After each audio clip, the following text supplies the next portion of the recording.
All right, we are back with you, everybody. Welcome to another special edition of the 19th Hole Podcast for golfers. I'm your host, Dennis Silvers. We got a great show for you today, one that I particularly like for two reasons. Number one, we got a fabulous guest on. And secondly, I personally love talking about golf course design, golf course architecture. I've been lucky enough to play golf with a few designers, and it's just fascinating because you can ask them all sorts of questions. Why did you shape this hole this way?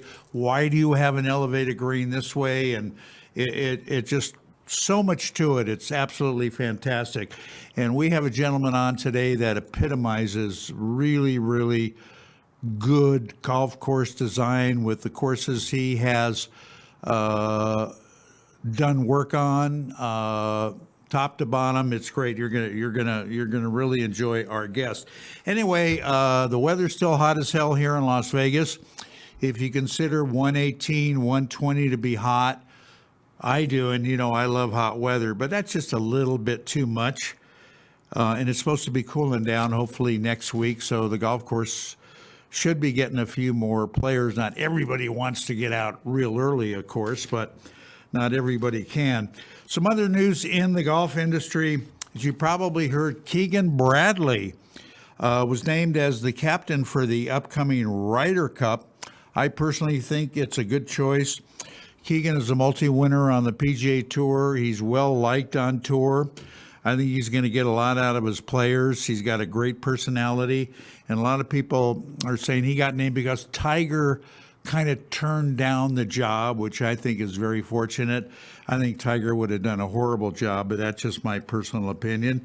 Our last major is starting pretty soon. In fact, it starts July the 18th.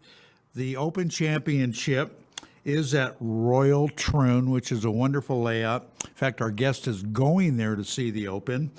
And get this, they have a $16.5 million purse for this championship. So, boy, that's a lot of money. That's a lot of money. So, people in Scotland are very, very happy that the tournament's going to be there. It's always good. One of my favorites.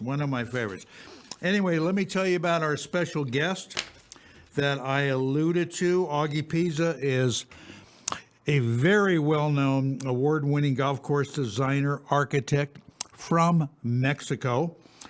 Augie obtained a master's degree in golf course architecture from Edinburgh University in Scotland.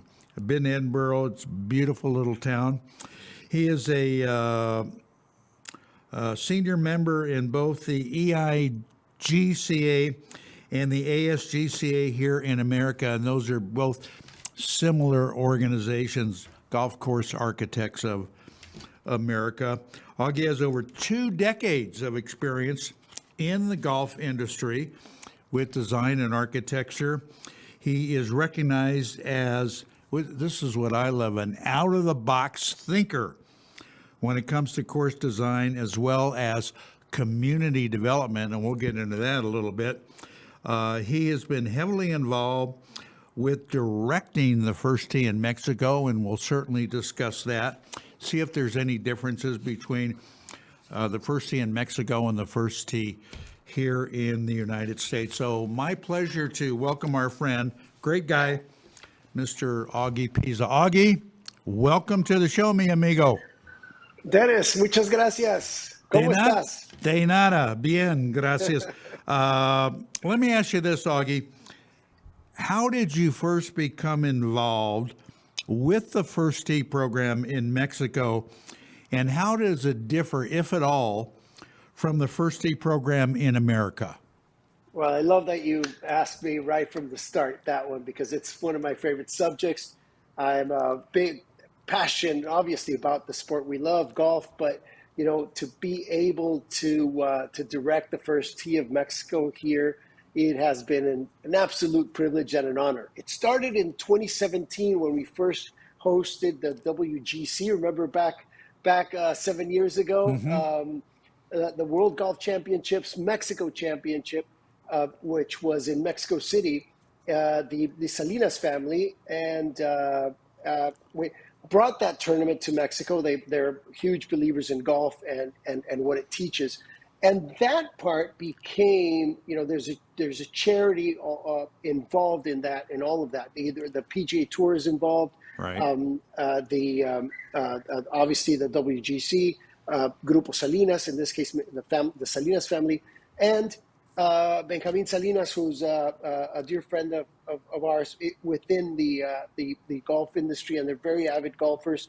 They kindly asked me to run the first tee with him, so it was great. So Benjamin Salinas has been my chairman, and I've been directing since 2017. Great. And we've been growing steadily every year. We're very lucky to have passionate people around Mexico, and not only that, but also the toughest thing to have in Mexico is the access to golf courses. Right. You asked me about the differences. One of the main differences is that we don't have the infrastructure that you have in the States, where you have municipal golf courses, public golf courses, Right. Easy access, et cetera, et cetera.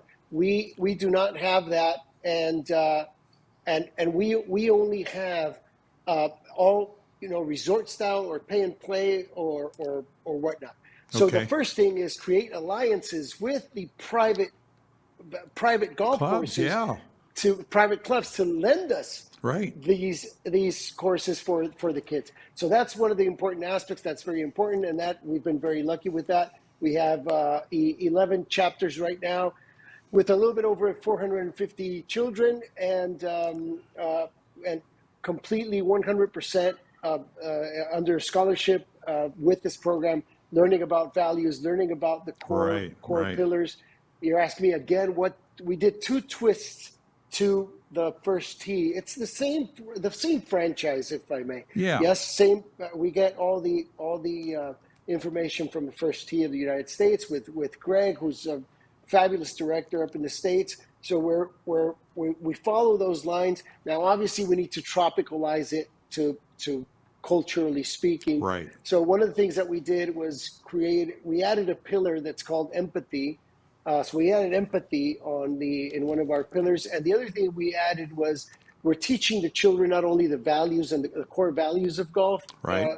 as a tool for life, but we also teach them how to manage a golf course, to maintain a golf course, to operate, and they start learning a skill. Right. And kids that started 5-6 years ago, that now graduated, they are working for the golf clubs, and they're paying their own way now. That's great. For their studies. That's and great. We have the first. We had 2 weeks ago this summer. We had the first first tee alumni or member to graduate by doing this program and building their own path. That's absolutely awesome. Well, there's a lot of similarities, but that's absolutely terrific. And I'm glad you've got that many chapters, and I'm sure you want to grow it, and I'm sure you will. Yes. What are the primary things, Augie, you consider personally when you are asked to design a new golf course? Oh, well, that's, let me get back to the other question real quick. That is just to invite your audience, please, to follow at First Tee Mexico in all of the platforms. All right. Thank you for that. That's it. Just a little, a little love there for First Tee Mexico. Really appreciate it. Thank you. The first thing and the most important thing when we're out there doing a new golf course, we're talking about new, yes? Yes. So there's 2 things that are very important for us at Piza Golf, and for me personally, which I assumed and learned in 2005 when I did a retreat with at the Lacandonian Mayan forest, which is our rainforest in the south, in the state of Chiapas and Oaxaca. So I was there, and I learned one thing, and I'll cut it short, but it's philosophical. How the Mayans ask for permission, nature's permission, to go into and walk through nature. You're in a hospitable area. So how can you be part of it? How can you be safe? How can you be seen as part of nature. And that I Wow. learned in that retreat. So one of my first steps that I do when I'm with a client or on a new site is to ask for nature's permission to be one to be one with nature, to become the best architect that I can be, with respect, with mutual respect to nature, and obviously nature back to us as well. So that is something that is very dear to me, very close to me, and Yeah. to our practice, to our office, to our philosophy. That is one of the first things that we do. Sometimes we invite our clients, sometimes we just sneak around and do our own little ritual. Yeah. But that is something that is very important for us in regards to before we touch our pencil, is to have that permission from nature. Yeah. That, that's on the philosophical side. Yeah, no, I was going to say muy interesante. That's very. Muchas gracias. Does nature answer you back, Augie? Oh yes, because we create a dialogue. The important thing is to create a dialogue with nature. The only way that you create a dialogue with anybody, just spoke about empathy, Yeah. with anybody, is to have empathy. Yes, if whatever you want to put in there, race, color, Yeah. texture, Yeah. nature, well, it doesn't matter. That's The great. first thing you have to do is to look eye to eye and say, hey, how can we get through this together? With Right. you are me, Yeah. I am you. Yes, we are both in this together. Yeah, So, that's right. so that is something very, very, very humane that I practice, and we practice here in our studio. Yeah, no, Now, if you want, that's great. thank you, Dennis. Go ahead. Now, Go ahead. getting technical. The first thing is the brief. I like to talk about golf architecture as a good. It has to have a structure. By Right. structure, you mean when you write a good play, when you Sure. write a good book, Sure. when you write a good musical, call it whatever. You have a structure, yes. Let's say that you want to write an 18-hole chapter book, yes. So that needs structure. What do you want to write on? You want to write a thriller. You want to write a romantic comedy. What do you want to write? Yes. So if your client doesn't have that, which means their business plan. If Right. they don't have a proper business plan, proper idea, then you can go ahead and help them and offer, I think this could be this, or I think this could be Right. that. But the first thing is to ask, what is the business plan? What is the why? Why Right. are we doing this? What Yeah. is the purpose? Who's your end user? Correct. What's your market? That's the first thing. We don't Correct. come there to impose our style or our Right. architecture. That doesn't matter. That comes later. The first thing is, how can we help you as a Right. client fulfill your dream and your passion? Sometimes it's a passion project. Yeah. Sometimes it's a business project. Yeah. So you also have to know a little bit about that to understand the business, and then you can understand the art. The art can come later. The art will come later, but Yeah. it's important to address the situation and what you are doing this for. Right. You need a plan. You need a roadmap, and you need some guidance. That's very, very true. And to know what you guys want to do. I'm real interested, Augie. By the way, our special guest is Augie Piza here on the 19th Hole podcast for golfers. Augie, I'm interested in your answer on this question. The term playability is often heard when describing a golf course, just like second shot golf course. What does playability mean to you? I think you're the perfect guy to answer this. Well, it's a little bit vague, isn't it? Because then you have to ask what's playability for each person, and it's Yeah. it's about interpretation, because it depends on how the playability in general. Of course, it's important, because at the end you want everybody to have fun. You want the majority to Yeah. have fun. So it's a vague subject. We can go all over the place, but one example that I can give to you very, very quickly is, playability is so important to us that in some of our courses, when we come up with the why and who is it for, we don't even design back tees. Really? We don't bother.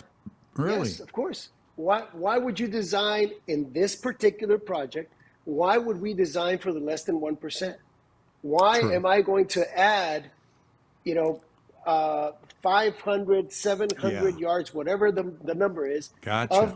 of irrigation heads, of pressure, of cable, of drainage, of earthworks, of nature?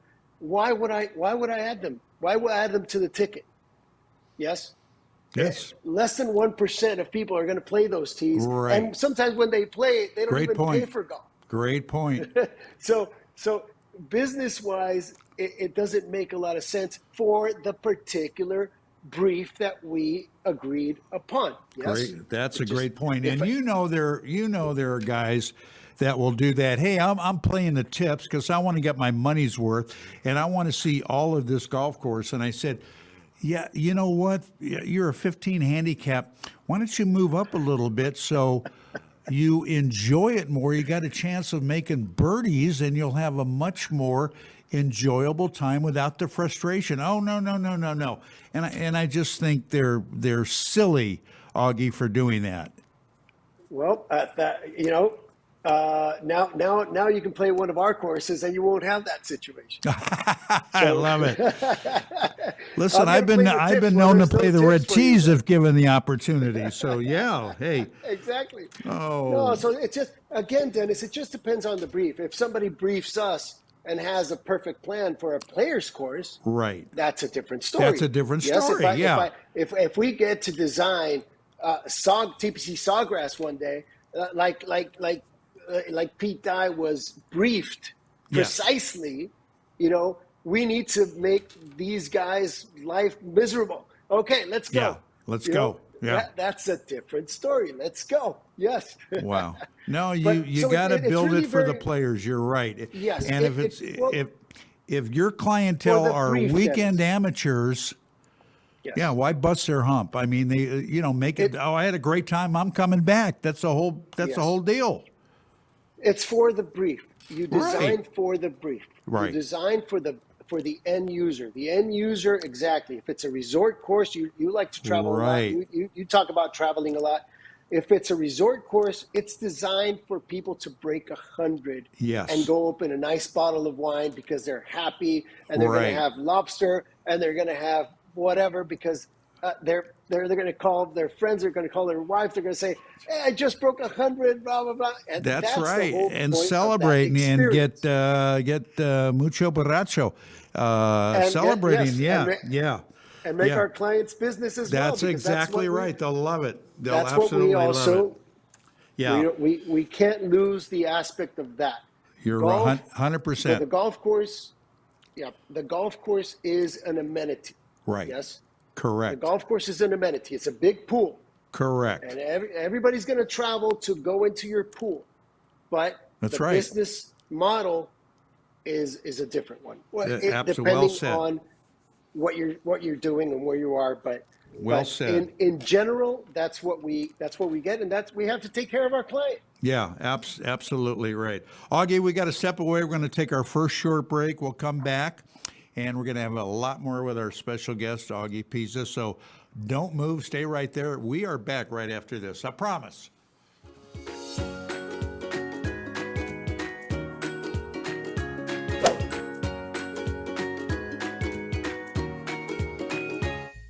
One of the perks about being in golf media is that I get to try every club ever made. Of course, like most things, some are better than others. I'm here to tell you that I have found unquestionably the absolute best performing set of irons I have ever played, and my scores show it. Let me introduce you to Grindworks, custom fitted irons that are made to fit your game. Grindworks offers players 3 different styles of irons. You can choose muscleback irons, cavity back irons, and even blades, along with some awesome wedges. And when you purchase your clubs, Grindworks lets you choose the type of shaft you want, the type grip you prefer, and even will adjust the loft and lie of your clubs if needed. That's unheard of. So what are you waiting for? Feel the power and experience and performance of these amazing clubs. Simply go to grindworksusa.com or call 281-651-4046 to order. Trust me, your handicap will love you for it.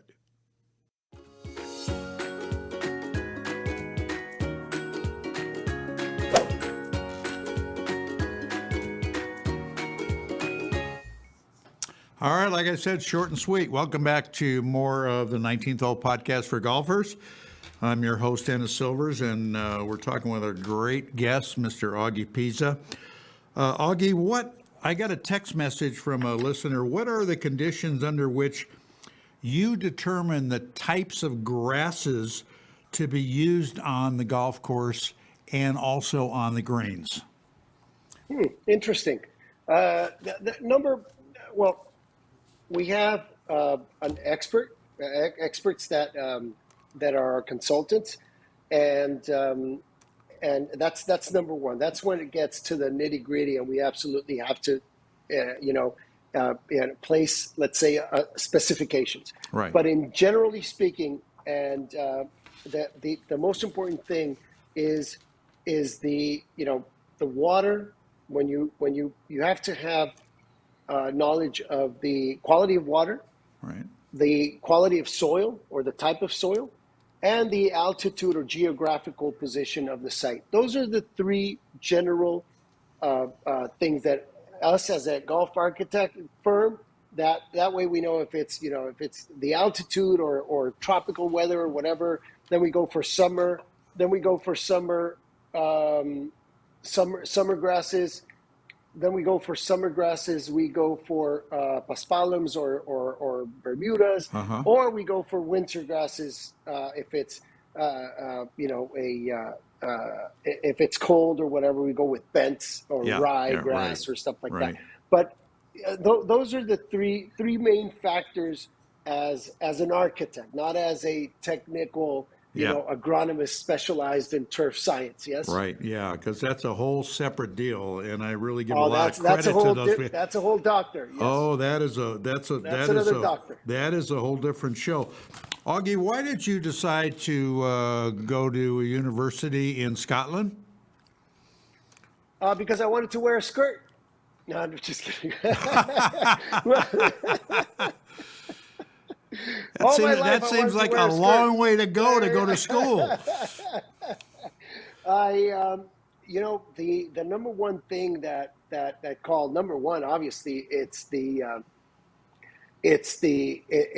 home of golf, the cradle of golf. Yeah, right. And there was two back in the day when I started, and as an aspiring golf architect, I worked in the construction crews. I worked from '98.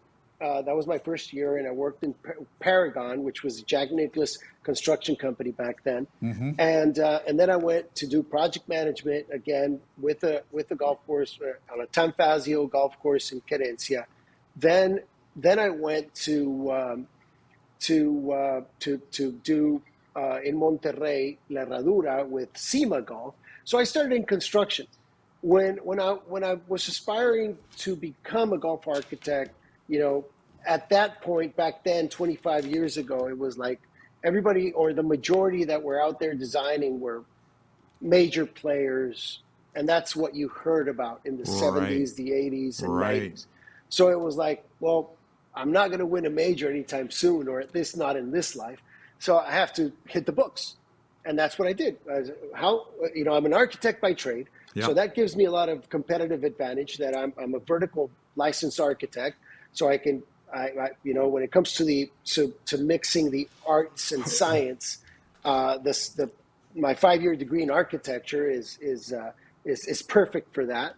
Now translating that into horizontal architecture or into golf architecture, that's an easy transition. Now, how can I support that with an international master's degree? Lucky enough to find it in Scotland, endorsed by the EIGCA, the European Institute of Golf Course Architects, where you needed 2 years of experience in Europe to become a member. That's why I'm a member over there. When I was a student member in Europe, I was studying part-time with Ken Moody, a dear friend of mine now, and president of the EIGCA back then. And I started to create things, to learn about more of the ecological side, more of the conservative side of golf, the nature-friendly golf. Because over here, everything that I learned was Big Mac, big shakes, the bigger, the bolder, the bigger, the better.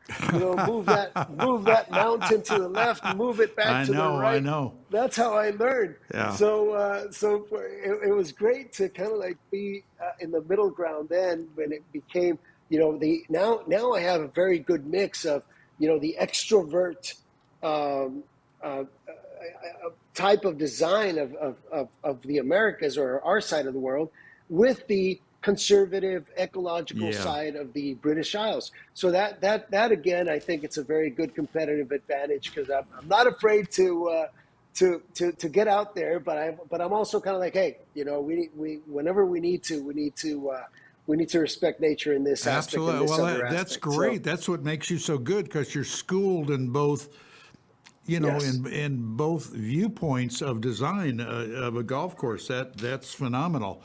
That brings me to my next question.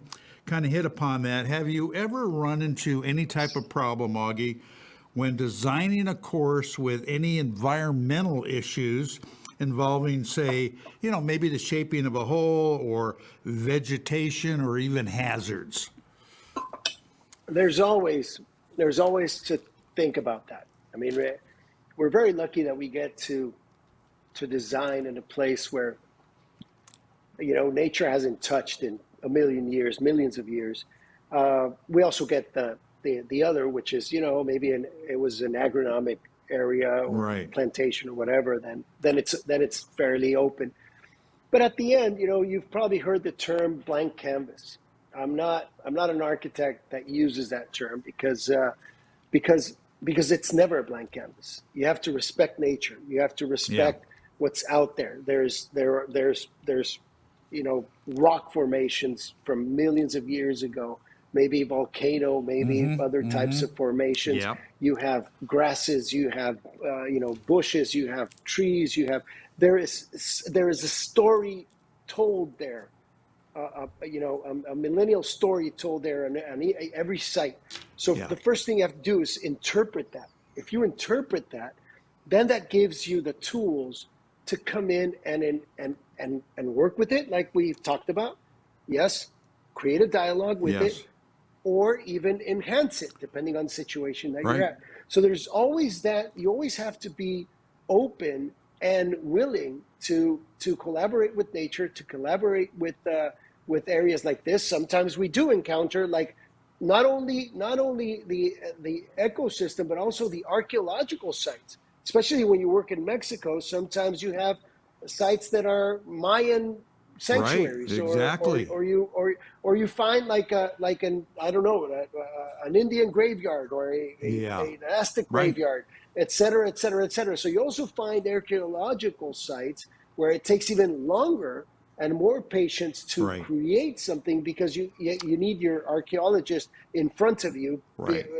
and then you're Yeah. designing behind that. It's a So great it, point. it is always, you have to have a very, very, you have to be educated in that Yeah. aspect. Never stop learning. Right. I listen to podcasts. I read. Yeah. I constant education and continuous education is very important for any aspiring golf architect out there. At the end, you could see ourselves as a doctor. We're going to come in and operate on a site that needs our help Right. on sustainability, the bottom Right. three, which is the ecological, the economic, and the Right. social Yeah, aspect. you're good. You have to do it the right way. Those are great Mhm. points. You brought something up when I talk to the top teaching professionals around the country. Uh, One of the traits they say they have to have, or I say, is they have to have good communication skills to help the students that come to them. I think one of the great traits an architect like yourself and others have to have is creativity. Do you see yourself as a creative person, Augie? I think you have to have that when you're Yes, designing a golf course. yes, yes, and triple yes, yes, of course. I don't know how creative because you'll never know until you say goodbye to this world and your work is judged Right. on a Yeah. different scale, which means Will people be talking about me 100 years from now? That's creativity. That's true.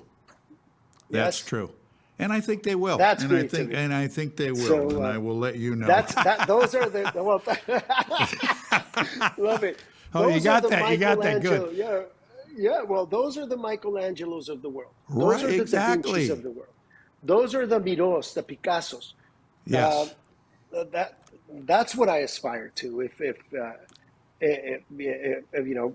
we want to get a little bit deeper, that's I find inspiration from those great minds. Yeah, yeah, and you're doing a hell of a job so far. All right, Augie, we're up against another short, hard break. Stay right there. We're going to do this, and we're going to come back and finish up with our special guest, Augie Piza. We are back right after this. Don't move.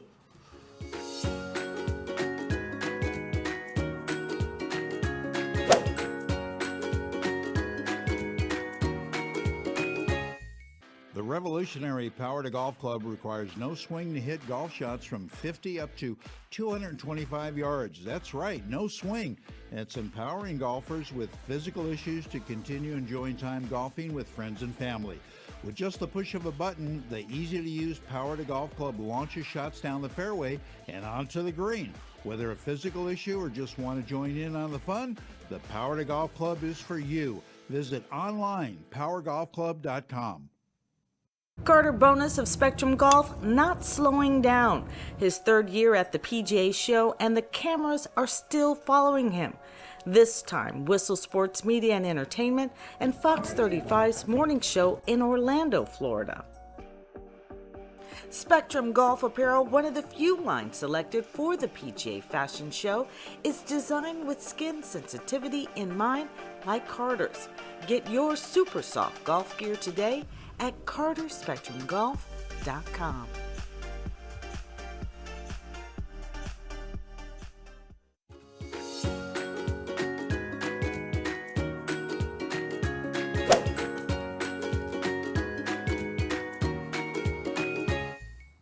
All right, welcome back, everybody. Carter and his family are going to be here in Las Vegas, I believe, in March. And we've got a date set to have Carter on the program. He's quite a young man. And go to spectrumgolf.com. They've got great shirts, colors, fabrics, a lot of stuff. Check them out. You'll be glad that you did. Back with our special guest, Augie Piza. Augie, what happens, and I know this has probably never happened to you, if you get into a disagreement with the owner of the property? How do you get that settled? He wants something done one way, and you're saying, I don't think this is good. You should really do it this way, in my opinion. How do you work that out? It has never happened to me, so I don't know. See, that's what I said. Yeah, that's what I said. No, that's a very interesting one, Dennis. It's sometimes you have opinionated and knowledgeable clients. Yeah. And I really invite that, to be honest. There's my way of architecture is a collaborative way. It's if you collaborate, I think that it's you get a lot of results. You get better results. Sometimes you're walking with your shaper. He has 35 years plus experience. Yeah. You're walking with your agronomist. Right. He has 30 years plus experience. Yeah. You're walking with your irrigation designer. He has 40 years experience. Yeah. Speaking with part of my team, and why would I not stop and ask what they think about a situation when I have 120 plus years of experience surrounding me? Good point. So again, the client, obviously he's not a golf architect, but I'll tell you what he is. He's a fabulous businessman. Uh-huh. And he's witty, and he's intelligent, and he's going to be out there, and he's like absorbing everything because he is at one thing that he does. I will assure you, he's very successful. Yes. So I never underestimate our client when we're walking around. And usually when you have clients like that, they know what they don't know. So they'll ask you different. Right. When I get to that stage, when we're actually designing and walking the course, you've already had dozens of meetings and chats and lunches and dinners with your client. Yes. You know if that person is a rationale thinker or not. Yeah. I usually stop that in our first or second meeting. Yes. So, yes, in a good way. I mean, stop it. Not that I go all Will Smith on him, snapping him. No, not that. Just, I'm just saying, just if the personality of that client is all, arrogant, I know everything, maybe I don't need this project. Doesn't matter. It's not for me. Yeah. Yes. Yeah. I work a lot with chemistry. I'm more of a, I'm Latino, Dennis. I'm touchy feely. I'm hugs. I'm all about how are you, and It's the way it should very be. lucky, and I'm very lucky, Dennis, that my clients become dear friends. That's great. And my clients, I go to their birthday bash every year. We hang out. We go and play, and they're my buddies, and I'm very lucky about that. But that only happens when you have mutual respect and chemistry, and willingness to create that beautiful atmosphere. One of my slogans is, or not slogans, phrases. I have a bunch of phrases. I write them down, and one of them is, "The passion begins when you live the experience."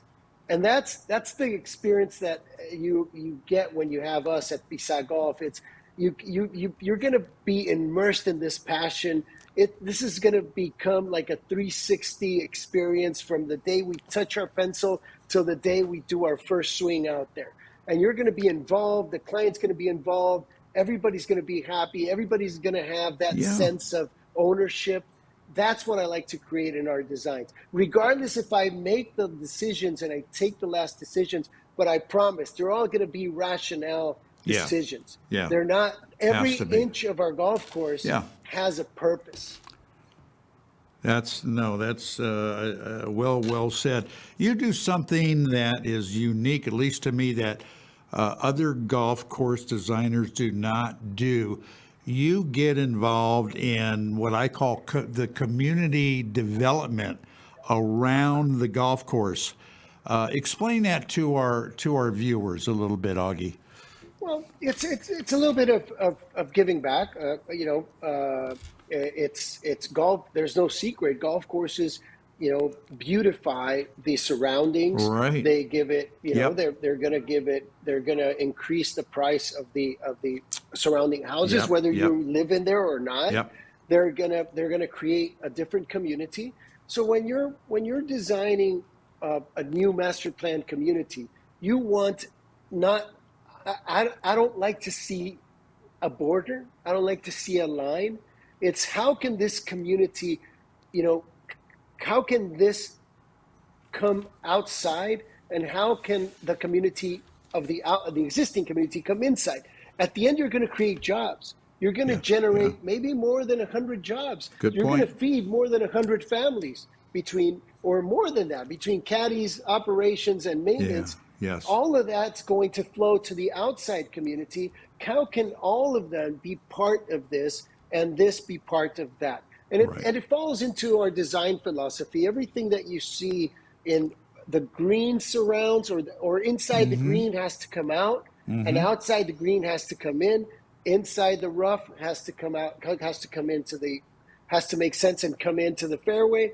And the earth, I'm talking about earth movements and contours, and everything has to be in synchronicity in that same nature. So we don't have a line that transitions from one side to the other. It all transitions softly, and that's the way that I think in community-wise, in regards to our master plan community, how will this benefit from the surrounding community, and how will the community benefit from this new project? Right. No, that's a great way to think.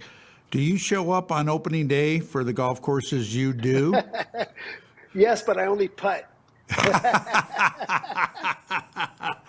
And I show up with with a cast on your arm. Yeah, sorry, I can't get out with you guys. Oh my God, that's funny.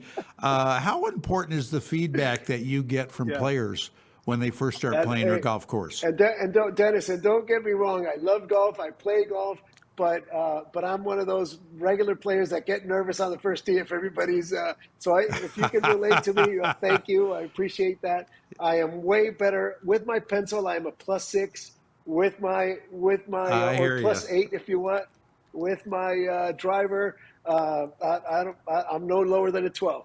Yeah, okay. I hear you. That's great. Anything that you could tell all of us that you've got in the works? Yes. A very, very exciting things. I can't disclose just yet, but it's about technology. Okay.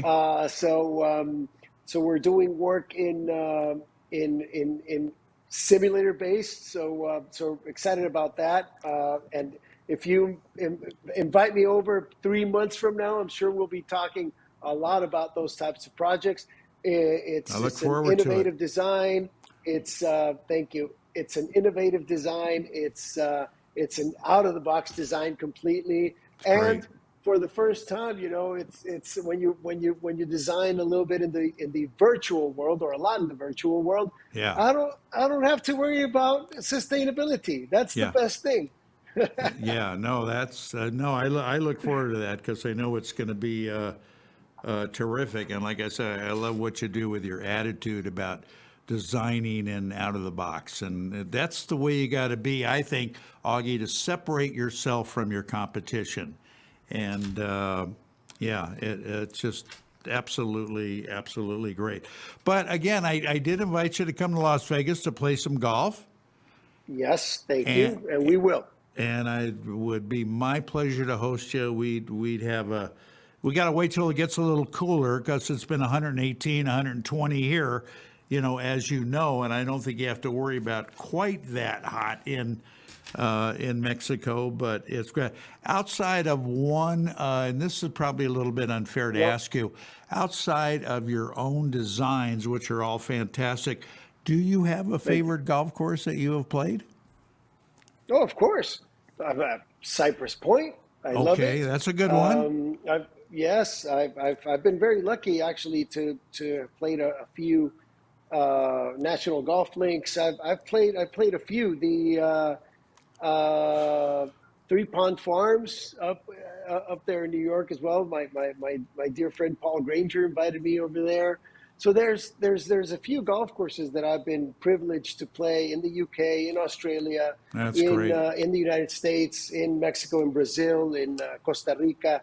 I've been very lucky in that aspect, Dennis, and thanks for asking, because architecture is about observation, right? And or any art, any creative aspect that you do is half about what we see, what we observe, and unless you're an absolute genius, we can only design what we have observed and seen in our life, and we then put it in our creative liquefier, and then something comes out. You use it when you can. But I mentioned you were going over to the Open Championship. Any particular reason? Do you have friends there? Are you going to follow a certain player, or what do you want to do there? I have friends. Yes, I'm very close with Turfgrass.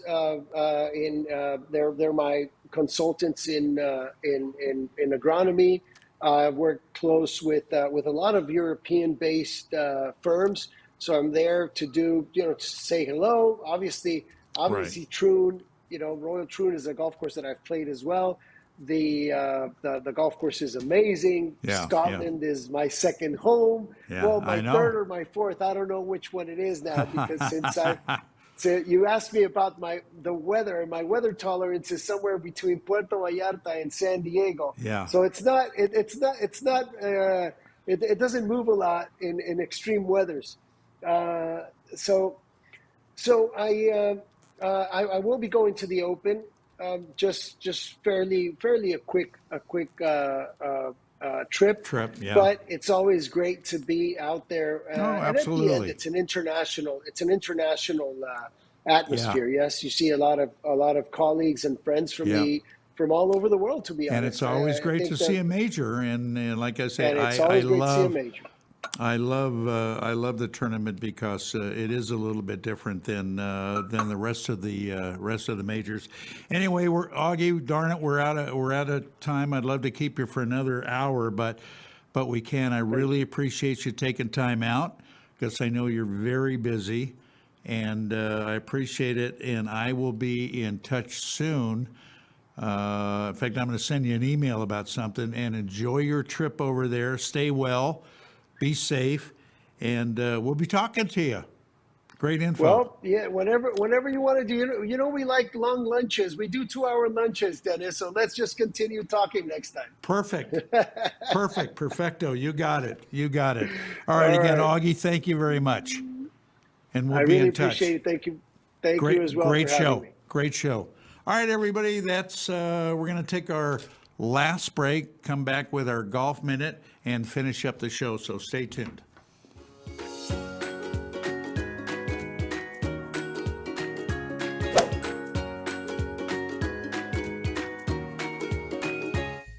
Hi, I'm Dennis Silvers, but I'm not here today to talk to you about golf. I'm here to talk to you about America's favorite pastime, baseball. America's pastime is back and better than ever with a twist you won't believe. Introducing Old Timers Day, a movie coming soon to theaters near you. It is a story detailing the greatest baseball game of all time.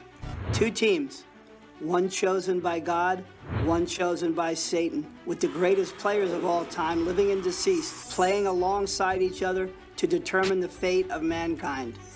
This book, world tour, and movie will help unify the millions of baseball fans around the country and help satisfy the millions of people that have faith and compassion for their fellow man. Who will win this epic game?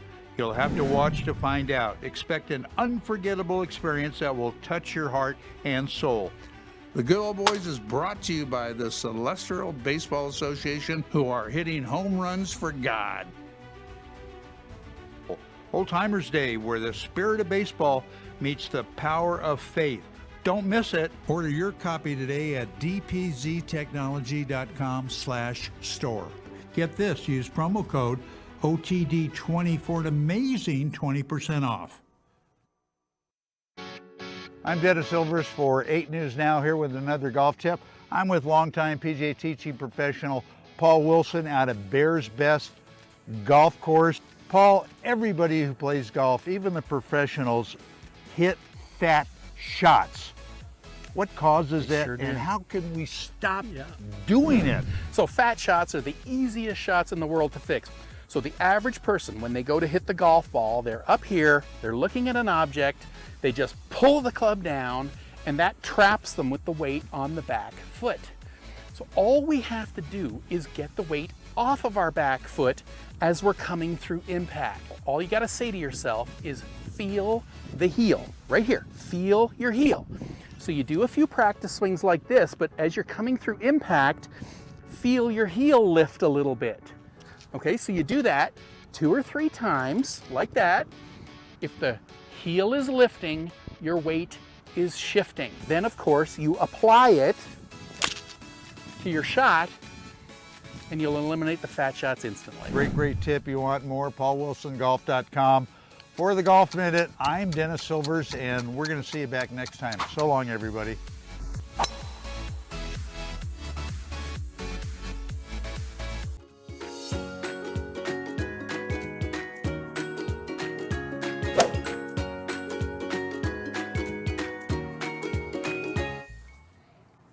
All right, welcome back, everybody. Not only is Paul Wilson a very good player, he's a great teacher too, and a nice guy on top of everything. All right, that's going to wrap it up for this edition of the 19th Hole Podcast for golfers. For Augie, I'm your host, Dennis Silvers, and just want to make mention, keep it in the short stuff if you get out and play golf, and we'll be back same time, same place next week with another terrific show. So until then, so long, everybody.